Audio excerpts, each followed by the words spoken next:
Vai para a próxima, que daqui a pouco eu volto nesse número Tá. 2. Fechou. E diretores, Rafa? Top 5 diretores.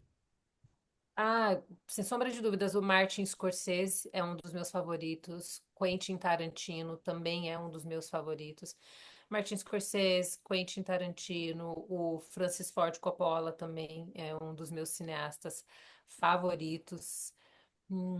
Quem mais aqui? Steven Spielberg. Eu amo Steven Spielberg. Eu acho que ele é um daqueles raros cineastas que consegue unir conceito com entretenimento. Quando ele faz de tudo, e é por isso que Steven Spielberg se tornou esse nome, que assim, a gente que cresceu assistindo Tela Quente, você sempre, eu tenho certeza que vocês têm aquela vozinha na sua cabeça falando, uma produção de Steven Spielberg. Aham. E a gente É, quando a gente ouvia isso, a gente falava, cara, eu sei que eu vou amar esse filme. A gente já tinha certeza que a gente ia amar esse filme. E eu amo que ele nunca foi um diretor de uma nota só. Ele é um cineasta que faz Jurassic Park, mas ele vai e faz a lista de Schindler. Ele faz a Cor Púrpura, mas ele vai lá e faz um outro filme pipoca. Ele produz Indiana Jones. Então, assim, ele era um cara que ele sabia permear todos os públicos e entregava entretenimento. Ele fez isso com Tubarão. Ele entregou um filme que é cult. Tubarão é um filme cult, mas é entretenimento, sucesso de bilheteria, sabe? Detonou nas bilheterias na época do seu lançamento e até hoje é aquele filme amado como um filme que é conceitual, tecnicamente muito bem feito, mas também é puro entretenimento. Então, assim, eu adoro o Steven Spielberg. Então, a gente tem Scorsese, Coppola, Tarantino, Steven Spielberg. Agora, um outro diretor que eu gosto demais, assim. Eu adoro o Steven Soderbergh. Ele não diria que ele é um dos meus diretores favoritos. Não diria que ele é um dos meus diretores favoritos. Mas eu adoro ele. Eu também adoro a versatilidade dele. Eu tive a oportunidade de conhecê-lo ano passado no Festival de Sundance, porque Sex, Lies and Videotape.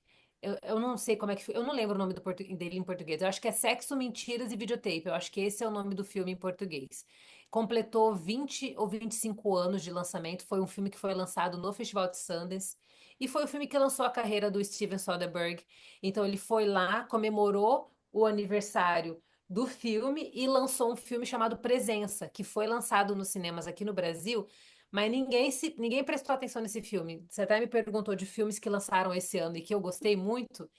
Eu assisti Presença lá no Festival de Sundance, na Premiere Mundial, com ele. Mas ele foi lançado apenas esse ano aqui no Brasil. E é um filme de terror muito bom. É um filme de terror sobrenatural incrível que, infelizmente, as pessoas não deram muita atenção. Mas eu gosto do trabalho dele. Eu gosto dele. Eu vou deixar ele ali no quinto lugar. Eu amo Christopher Nolan, mas eu não sei se eu diria que ele é um dos meus cineastas favoritos. Não sei se eu chegaria nesse ponto, não. Rafa, e a melhor entrevista que você já fez? Ah, é muito difícil escolher, porque assim, eu tive a sorte de fazer entrevistas muito boas, assim. Então, assim, é difícil escolher a melhor, porque graças a Deus, a cada nova entrevista eu sempre consigo superar essa marca. Tipo, ai meu Deus, essa foi uma das Show. melhores que eu. Então Então é vou melhorar a difícil. pergunta. Só top 5. Ah, cara, é difícil, difícil, difícil, difícil.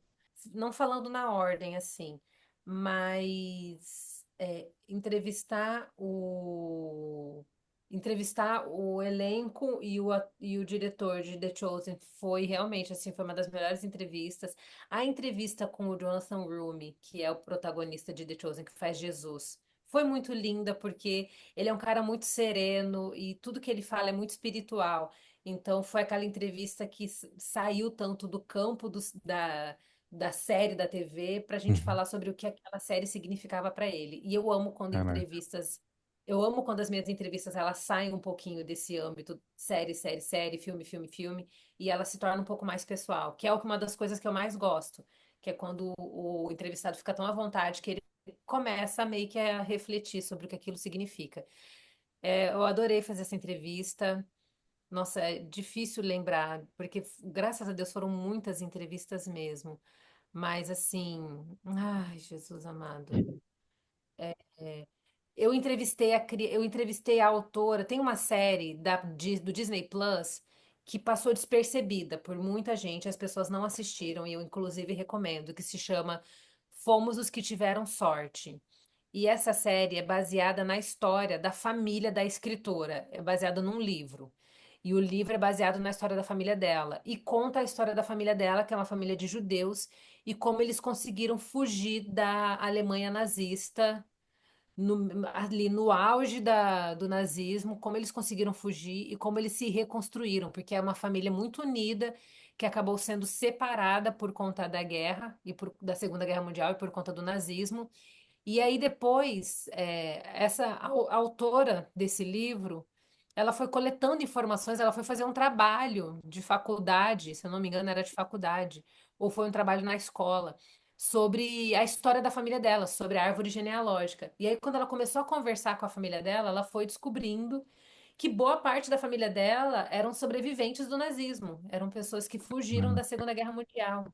E aí ela começou a coletar todas essas histórias, inclusive o avô dela chegou a morar no Brasil, fugiu para o Brasil, se apaixonou no Brasil, construiu uma vida aqui no Brasil. Então, assim, ela fez um livro contando a história da família e o livro se chama Somos os que Tiveram Sorte. E isso virou uma série de TV, uma série que é baseada no livro e que conta a história da família dela. E eu pude entrevistar a autora do livro. Aquela entrevista foi muito emocionante, porque assim, em alguns momentos da entrevista, a escritora quase chorou porque ela lembrou da família dela. E ela lembrou que quando ela estava escrevendo o livro, ela estava grávida, então ela estava ali conhecendo a história da família dela, tia-avó que teve que esconder bebê durante o trabalho e fugir da guerra, ela estava contando umas histórias tão sensíveis assim. E aquela entrevista foi muito emocionante, porque não apenas era uma história real, mas assim, sabe, você conseguia ver o quanto aquela experiência transformou a vida dela. Ela conhecer toda a ancestralidade dela e ver, sabe, o legado, o sangue dela ali ganhando vida através desses personagens. Então, tudo aquilo foi muito especial, foi muito importante. E a série é uma série muito linda, que infelizmente ela passou despercebida. Ela foi lançada ano passado, mas é uma série muito, muito linda. Teve essa entrevista também, assim. Ai, eu entrevistei o elenco ano passado da série Mellow, que é uma série da Prime Video também, que é uma série de comédia, é uma comédia de roubo. Então, assim, é uma série muito inusitada, bem diferente, divertidíssima a série, e eu pude entrevistar o elenco principal e também entrevistar os criadores da série. Foi muito legal, porque a minha entrevista com o elenco principal aquela foi o tipo de entrevista que eu saí dela falando, meu Deus, foi uma das minhas melhores, assim. Porque foi uma entrevista de 10 minutos e eles adoraram as perguntas, eles entraram de cabeça. A gente falou muito sobre comédia de improviso, falamos sobre os desafios de você fazer comédia na televisão, da comédia funcionar, dela ser uma comédia universal. No final da entrevista, o elenco me elogiou bastante, falaram que foi uma das melhores entrevistas que eles tinham feito e que eles estavam muito felizes. Então, assim, aquilo para mim foi muito legal também, foi muito gratificante. Ai, agora, não sei, teve uma vez que eu Posso entrevistei a... Hum, Posso pode- te ajudar com uma? hum, Uma que eu assisti, eu falei, caraca, eu fiquei parado, falei, "Mano, se eu tivesse no seu lugar, eu tinha desmaiado", que é Selton Mello, Alto da Compadecida. Você entrevistou o elenco, o novo, né? O filme novo. aham. E ainda falei pro Isaac, se eu tivesse na sua frente, vendo o céu, tu tinha desmaiado. Que eu, assim, gosto demais dele. E essa sua entrevista foi muito top, muito top. Ai, que legal, fico feliz. Eu adorei fazer essa entrevista, foi muito boa mesmo. O Matheus Nastergalli é um querido, assim, você vê. Ele é o tipo de pessoa que, quando ele começa a falar de algo que ele está fazendo, você consegue literalmente visualizar o que ele está falando, de tão de tão importante que é para ele, sabe? Ele coloca tanto coração naquilo que ele fala. E o Selton Mello também é um querido, um cara extremamente talentoso. Tá começando a carreira dele fora do Brasil agora. Ele vai estar no próximo filme da Anaconda. Então, assim, foi uma entrevista maravilhosa também. Ai, gente, tiveram várias. Graças a Deus, assim, eu tive várias entrevistas. Eu amei entrevistar o produtor Jonas Rivera, da Pixar. Aquela foi uma das minhas entrevistas favoritas. A minha entrevista com o Jonas Rivera, da Pixar, e a minha entrevista com o produtor, ele é o chefe de conteúdo da Marvel TV. Aquela foi uma das minhas entrevistas favoritas também. Eu esqueci o primeiro nome dele, mas é Windenball, o sobrenome dele. Eu esqueci o primeiro nome dele. Mas aquelas entrevistas foram incríveis, a entrevista da Pixar e a da Marvel TV. Eu amei, porque assim, a gente estava muito conectado, a entrevista fluiu demais, eles responderam super bem. Foram entrevistas bem gostosas. Mas é difícil escolher, porque assim, graças a Deus eu tenho feito muitas entrevistas, então assim, Pô, parabéns, eu tenho parabéns, parabéns, ansiosa. Ai, obrigada. É realmente parabéns. uma honra poder fazer tudo isso.